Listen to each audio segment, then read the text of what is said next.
Jodongo mawuok e gwenge mag Rachuonyo e bwo mabul margi mong'ere kaka Greater Rachuonyo Elders Forum okwedo mokalo tulo kod nek manotimore kar chung' od bura ma Kasipul juma mokalo. Tulo magiwacho ni biro mono jopiny go ombulu tarik 27 mar dweni.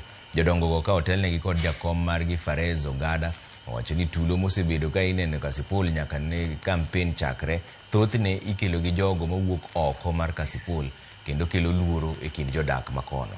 Jodongo go bende noseyo ahinya obila e kaunti ma Homa Bay kod duol mochung' ne yiero e IBC kuom rem ka ondamo mar kum ne josiasa makelo tulo Kasipul.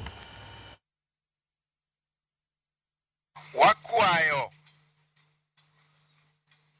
Independent Election Commission man gi chik mar yiero kendo nigi chik mar loso gik moko duto nyaka yiero tim magilandi ni mae ng'amo loyo okaw chik kendo rit chikgi makik wane ni gin gichung' bathe gichung' gadiera ka itimo gimoro ne candidates otim machalre. Konywa uru waywago sirkal okonywa waonge teko wakwayo sirkal mondo okonywa Kasipul obedo gi kwe kichaka nochako independent onyaka yudo tiyo higni 20 onge ng'ama ogo wadgi mboro tiyo higni 15 onge ng'ama ogo wadgi an be mawuoyo kani nya tiyo higa 15 kaka kansila ok aneno kama koko wuokie. Apenjo County Commissioner,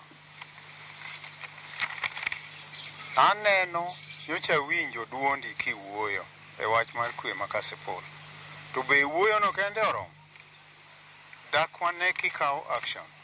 Nyocha winjo kiwuoyo motegno ka wakwayi ni kawane action kaw chik mondo bed chik marito ji te. Beduru gi kwe eka ubiro yudo ombulu ma jo Kasipul biro miu mondo ukaw kar mosenindo Jaliso Ng'ondo Were. Wabiro yiero ng'ama biro tero wa dongo to ng'ama ketho dongo.